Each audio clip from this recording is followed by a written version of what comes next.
ओम शांति।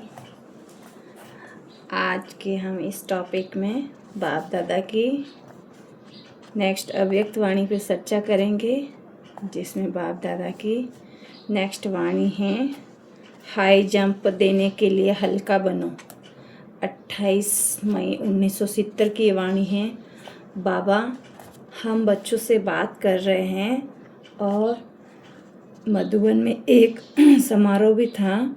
उस समारोह के ऊपर बाबा ने विस्तार से बताया है, जो कुमारियों का समर्पण समारोह होता है उसके बारे में बाबा ने हमें इस मूली में बताया है कि कुमारियाँ किस तरह से अपना संपूर्ण जीवन शिव के नाम अर्पण करके वह किस तरह से एक शक्ति रूप में सूरवीर होके इस जीवन यात्रा में आगे बढ़ती हैं, बाबा को साथ लेके जीवन भर चलती हैं।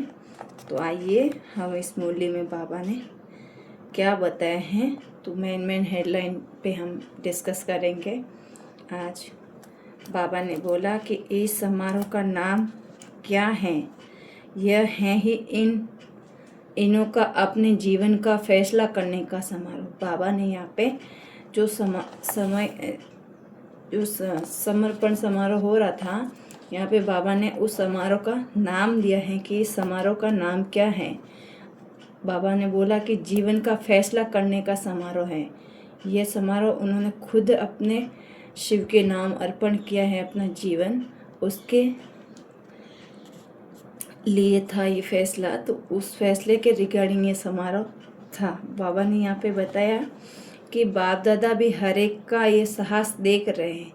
मतलब अब जो कुमारियाँ थी ना, उन्होंने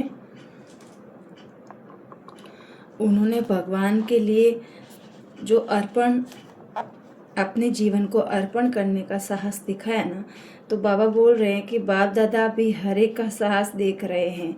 अब कोई बात का साहस रखा जाता है तो साहस के साथ और कुछ भी तो करना पड़ता है। बाबा यहाँ पे कुमारी से बात कर रहे हैं कि साहस के साथ और कुछ भी करना पड़ता है, खाली साहस से ही काम नहीं चलता है। कई बातें सामना करने के लिए आती हैं। मतलब हम एक बार साहस रख के अपना जीवन समर्पण कर तो लेते हैं, लेकिन उसके बाद कई बातें ऐसी आती हैं जो सब बातों का सामना करना पड़ता है। तो बाबा बोल रहे हैं कि साहस रखा और माया का सामना करना शुरू हो जाता है।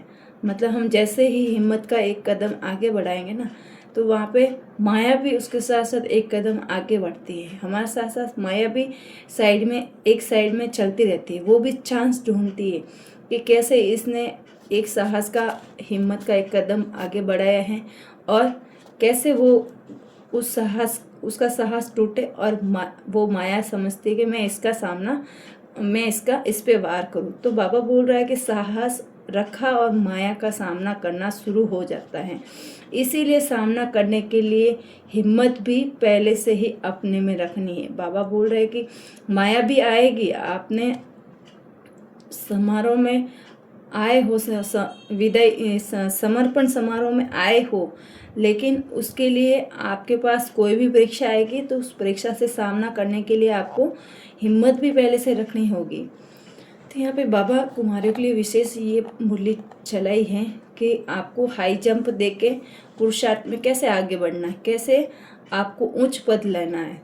तो उसमें बाबा ने सब साहस और हिम्मत के बारे में बताए हैं। कोई भी परीक्षा किस भी रूप में आए, परीक्षा को पार करने के लिए अगर कोई हाई जंप देने का अभ्यास होगा ना, तो कोई भी परीक्षा को पास कर लेंगे।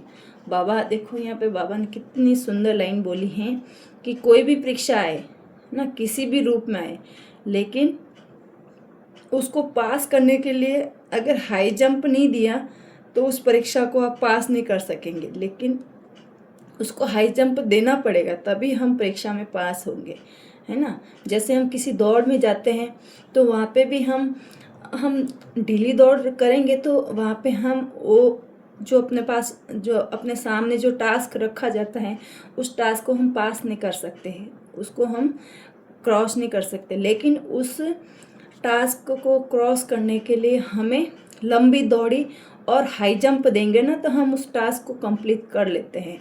तो यहाँ पे भी बाबा हम आत्माओं के लिए यही पुरुषार्थ का जो हमें हाई जंप देने के लिए जो अभ्यास बता रहे हैं वो बाबा बोल रहे हैं कि आप अपने पुरुषार्थ में कैसे इसमें आप पुरुषार्थ में हाई जंप दे सकते हो। तो यहाँ पे बाबा ने बोला कि सभी साहस तो रखते हैं लेकिन रखने में भी नंबर 1 है ना। बाबा बोल रहे हैं कि यहाँ साहस तो सब रखने वाले हैं लेकिन उसमें भी नंबर 1 है। हाई जंप किसको कहा जाता है? बाबा ने यहाँ पे हाई जंप का हमें डेफिनेशन हमसे पूछा है कि हाई जंप किसको कहा जाता है, लेकिन बाबा ही उसका आंसर दे रहे हैं कि हाई जंप उसको कहा जाता है कि उसका पहला लक्षण तो कौन सा होगा कि उसके अंदर बाहर हल्कापन महसूस होगा, है ना। यहाँ पे बाबा बताना चाह रहे हैं कि अगर वो हाई जंप देने वाला होगा ना तो उसका पहला लक्षण होगा कि वो अंदर और बाहर से हल्कापन महसूस करेगा। और एक है अंदर अपनी अवस्था का हल्कापन और दूसरा है बाहर हल्कापन। बाहर में सभी के कनेक्शन में आना पड़ता है ना, तो एक दो के संपर्क में भी आना होता है। तो अंदर भी हल्कापन बाहर भी हल्कापन होगा तो हाई जंप दे सकेंगे।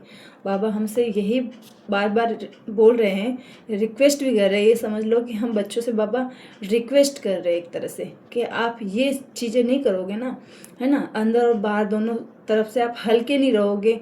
संबंध संपर्क में आते हुए भी हमें उनसे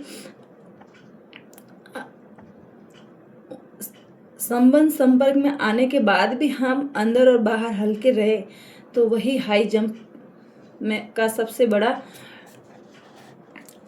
अपने पास अपॉर्चुनिटी रहेगा कि हम उस हाई जंप को पार कर सकेंगे अगर हमारे पास ये क्वालिटी होगी तो ना।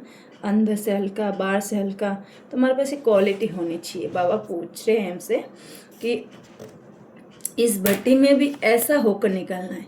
जो इस भट्टी में बाबा ये समर्पण समारोह है ना, यहाँ पे बाबा एक तरह की भट्टी में आए बच्चे हैं ना, मतलब समर्पण समारोह भी है और यहाँ पे भट्टी भी है कुमारियों की। तो इस भट्टी से ऐसे होकर निकलना है जो जैसा भी कोई हो, जहाँ से भी हो, जैसे भी परिस्थिति हो, उन सभी का सामना कर सके। बाबा बोल रहे कि इस भट्टी में आप इतना तप जाओ, इतना आप उसमें निखर जाओ कि आप जैसे भी हो, जहाँ भी हो, जैसी भी परिस्थिति हो, उन सभी का सामना कर सके। क्योंकि समस्याओं को मिटाने वाले बनकर निकलना है, न कि खुद समस्या बन जाना है। बाबा हमसे ये बोल रहे हैं कि आपको ऐसा ही सच्चा हीरा बन के निकलना है कि आप वहाँ पे समस्या स्वरूप नहीं बनना है, समस्या को मिटाने वाले बनना है ना। तो बाबा हमसे बार बार यही बोल रहे हैं कि खुद समस्या न बनना लेकिन समस्या को मिटाने वाले बनना है। तो बाबा आगे हम बच्चों से वापस बात कर रहे हैं कि यह ग्रुप बहुत लाडला है। जो ग्रुप बाबा के पास आया हुआ है ना 28/5 को, तो इस ग्रुप में बाबा बता रहे हैं कि ग्रुप बहुत लाडला है बाबा के लिए ना। बाबा इस ग्रुप को बहुत प्यार दे रहा है, बहुत मतलब बच्चे जैसा समझ रहा है इस ग्रुप को। छोटा होता है ना, सबसे छोटा बच्चा होता है घर में, तो उसको बहुत लाड प्यार मिलता है। तो बाबा भी बहुत बोल रहा है कि ये ग्रुप बहुत लाडला है ना। फिर बाबा हमसे वापस ये भी बोल रहे हैं कि सूरवीर ग्रुप है। इस ग्रुप का नाम दिया है बाबा ने सूरवीर ग्रुप। जैसा नाम वैसा सदैव हर कार्य में सूरवीर समान करना है। कब कायर नहीं बनना है, कमजोरी नहीं दिखाना है। बाबा ने बोला जैसे वह काली का दल है ना, बाबा बोल रहे हैं कि काली का दल कैसा होता है, फिर काली दल बनना है आपको भी। बाबा हमसे पूछ रहे हैं कि काली दल कैसा होता है साकार दुनिया में, वैसे का वैसा हमें भी काली का दल बनना है। एक एक काली रूप बनेगी जब तब समस्या का सामना कर सकेगी। बाबा जो इस ग्रुप में जो बहनें आई हुई थी उस बहनों के लिए बाबा एक एक के लिए बोल रहे हैं कि एक एक को काली रूप बनना है, तभी तो आपके सामने जो समस्या आएगी उसका आप सामना कर सकेगी। बाबा बोल रहे कि जब सर्विस पर हो, तब कर्तव्य पर हो तो काली रूप चाहिए। बाबा बोल रहे कि जब हम सर्विस में होते हैं, जब हम कोई भी सेवा करने जाते हैं, तब वहाँ पे हमें अपना रूप काली का रखना है। काली रूप होगी तो कभी भी किसी पर बलि नहीं चढ़ेगी, लेकिन अनेकों को अपने ऊपर बलि चढ़वाएगी। बाबा देखो कितना सुंदर रीति बोल रहे हैं कि हमें अपनी सर्विस के टाइम में, जहाँ पे भी हम सर्विस कर रहे हैं, वहाँ पे हमें अपने को वहाँ पे काली रूप समझना है, काली रूप बनकर रहना है। तभी तो हम दूसरों पे बलि न चढ़कर दूसरों को अपने ऊपर बलि चढ़वाएगी। बाबा बोल रहे हैं कि ऐसी काली अगर बन गई तो फिर अनेकों की समस्या का हल कर सकेगी। बहुत कड़ा रूप चाहिए, है ना। बाबा हमसे पूछ रहे हैं कि बहुत कड़ा रूप चाहिए। माया का कोई भी विघ्न सामने आने का साहस न रखे। हमारा रूप इतना कड़ा होना चाहिए। बाबा काली का यहाँ पे पूरा पूरा एक स्वरूप दिखा रहे कि काली कैसी होती है, कि वो किस तरह से विघ्नों का सामना करती है। तो बाबा भी बोल रहे कि बहुत कड़ा रूप होना चाहिए। माया का कोई भी विघ्न सामने आए तो आने का साहस ही नहीं करे, है ना। जब कुमारियाँ काली रूप बन जाए तो फिर सर्विस में सफलता होगी। देखो बाबा ने बोला ना यहाँ पे भी कि जब कुमारियाँ अपना स्वरूप काली बना देगी ना, तो आपकी सर्विस में सफलता जरूर होगी। तो बाबा बोल रहे कि कालीपन का लक्षण क्या है। बाबा यहाँ पे कालीपन का, जो काली होती है ना, वो अपने अंदर क्या क्या लक्षण रखती है। तो सदैव एक रस स्थिति और विघ्नों को भी हटा सके। जो एक रस स्थिति में स्थित होगी और स्वयं अपने विघ्नों को हटा सकेगी, इसके लिए तो दो बातें अपने सामने रखनी है। जैसे एक आंख में मुक्ति, दूसरी आंख में जीवन मुक्ति। बाबा बोल रहे कि वैसे ही एक तरफ विनाश के नगाड़े सामने रखो तो दूसरी तरफ अपने राज्य के नज़ारे भी सामने रखो। बाबा ने एक आंख में मुक्ति और दूसरे आंख में जीवन मुक्ति के बारे में बताया कि आप काली के अंदर ये लक्षण होने चाहिए। आप अगर काली बन रही हो तो आपके अंदर कुछ लक्षण भी तो होने चाहिए ना, गुण भी तो होने चाहिए कि ये आपके अंदर गुण हैं। तो बाबा बोल रहे हैं यहाँ पे कि स्थापना भी तो विनाश भी तो स्थापना भी, नगाड़े भी तो नजारे भी, तब कोई भी विघ्न को सहज ही पार कर सकेगी। बाबा बोल रहे हैं कि आप इतना हिम्मत रखेगी ना इन परिस्थितियों में, तभी तो आपकी विजय विघ्नों को सदैव ही सहज ही पार कर सकेगी। बाबा बोल रहे हैं सदैव एक दो के स्नेही और सहयोगी बनकर चलेंगे तो सफलता का सितारा आपके मस्तक पर चमकता हुआ पड़ेगा। हमें सदा सबके साथ एक तो स्नेह और दूसरा सहयोगी बनकर चलना है, तो सफलता हमारे जन्मसिद्ध अधिकार है। तो सफलता का सितारा हमेशा हमारे मस्तक पर चमकता हुआ दिखाई पड़ेगा। तो यहाँ पे बाबा ने बोला स्नेह और सहयोग की डेफिनेशन बताई कि स्नेह और सहयोग दोनों जब आपस में मिलते हैं तो शक्ति की प्राप्ति होती है, और जिस शक्ति से भी सफलता होती है। दोनों बातों का ध्यान रखना। जो आपके जड़ चित्रों का गायन है कि देवियाँ एक नज़र से असुरों का संहार करती हैं, वैसे ही एक सेकंड में वैसे ही आसुरी संस्कार का भी संहार करने वाली संहारकारी मूर्त बनना है। संहारकार के मूर्त बनना है। यहाँ पे बाबा ने बोला कि जहाँ संहार होता है ना, वहाँ रचना नहीं रच लेना।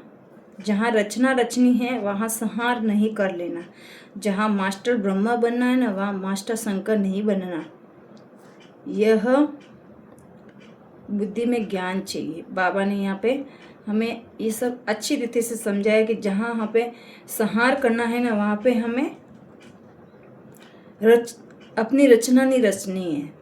मतलब वहाँ पे हमें अपना शक्ति रूप बना के रखना है। वहाँ पे अपनी रचना नहीं रचनी है, उनकी बातों में नहीं आना है ना, ये बताना चाह रहे बाबा। और जहाँ अपनी रचना रखनी है, जहाँ अपनी प्रजा बनानी, जहाँ अपने को लग रहा है कि यहाँ पे बाबा का ज्ञान चल सकता है और यहाँ पे रचना बन सकती है अपनी, तो वहाँ पे संहार नहीं करना है, वहाँ पे शीतला रूप बना के रखना है।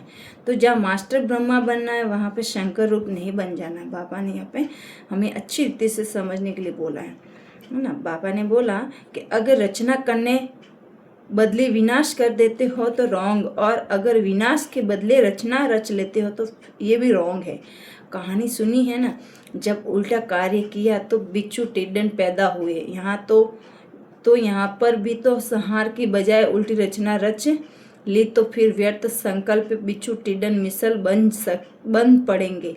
तो ऐसी रचना नहीं रचनी जो स्वयं को भी काटे और दूसरों को भी काटे। बाबा ने यहाँ पे हमें ऐसी रचना रचनी, ऐसे संकल्प लाने अपने बुद्धि में, इतने शुद्ध संकल्प रखने हैं कि हमें उससे फायदा हो, है ना। कुल मिला के ऐसा नहीं कि वो हमें अंदर ही अंदर काटे और हमारे पुरुषार्थ को और ढीला करे। इसके लिए बाबा ने बोला कि ऐसी रचना नहीं रचनी है। जिस समय जिस कर्तव्य की आवश्यकता होती है उस समय वह कर्तव्य करना है। समय चला गया तो फिर संपूर्ण नहीं बन सकेंगे। बाबा ने यहाँ पे समय की चेतावनी भी दी है। तो बाबा ने बोला कि यहाँ पे 2 समारोह की तो इस तरह से हमारी विदाई होती है, और तीसरा समारोह है संपन्न बनने का। तो तीसरा समारोह का क्या है? बाबा ने बोला कि ये क्या करके दिखाएगा, ये भी तो कुछ करके दिखाएगा ना, आया है तो बोला कि छोटे जहाज से तेज जा सकते हैं, सिकिलदे लाडले भी छोटे होते हैं ना।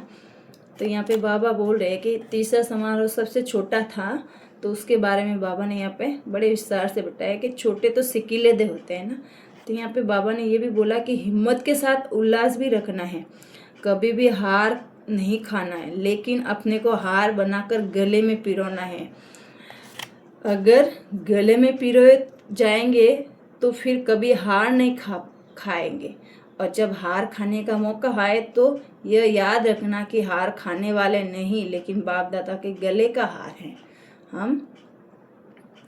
हमें बाबा ने यहाँ पे ये भी बताया कि अगर हमें कोई समस्या आए और वहाँ पे हमें हार खाने का मिल रहा है, तब हमें अपने अंदर ये संकल्प लाना है कि हम हार खाने वाले नहीं है, बल्कि बाप दादा का गले का हार है।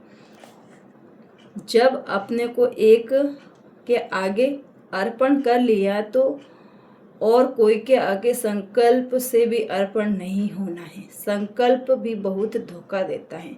जो बहुत प्यारे बच्चे होते हैं ना, उनको क्या करते हैं, काला टीका लगाते हैं। बाबा ने यहाँ पे बाबा बोल रहे हैं कि जो बहुत प्यारे बच्चे होते हैं, बाप दादा की नज़रों के हिसाब से बाप दादा बता रहे हैं, दुनिया के हिसाब से प्यारे नहीं, गोरे चमकीले वैसे नहीं, है ना। बाबा प्यारे यहाँ पे ये बोल रहे हैं कि जो जितने पवित्र प्यारे मासूम और सिकिलदे होते हैं ना, बाबा उन बच्चों के लिए बारे में यह काला टीका लगाने के लिए बोल रहे हैं कि तिलक का अर्थ तो समझते हैं, जैसे तिलक मस्तक में टिक जाते हैं, वैसे जो बातें निकली वह सभी सदैव स्थिति में स्थित रहे तो इसका तिलक है। ये स्लोगन भी याद है ना कि सफलता तो हमारा जन्मसिद्ध अधिकार है, सफलता का ही तो श्रृंगार करना है। नयनों में भी, मुख से भी, मस्तक से भी सफलता का स्वरूप देखने में आए। संकल्प भी सफलता का, और दूसरे जो भी कार्य हो उसमें भी सफलता हो। सफलता तो हम बच्चों का जन्मसिद्ध अधिकार है। बाबा ये भी हमें साथ साथ बता रहे हैं कि सफलता क्या है। सफलता तो आपके गले का हार है, जन्मसिद्ध अधिकार है।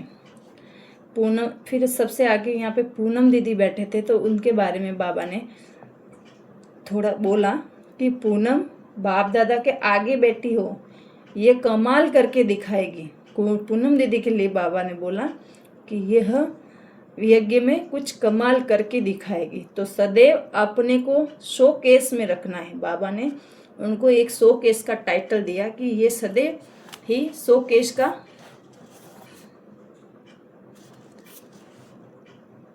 शो है। तो बाबा ने यहाँ पे बोला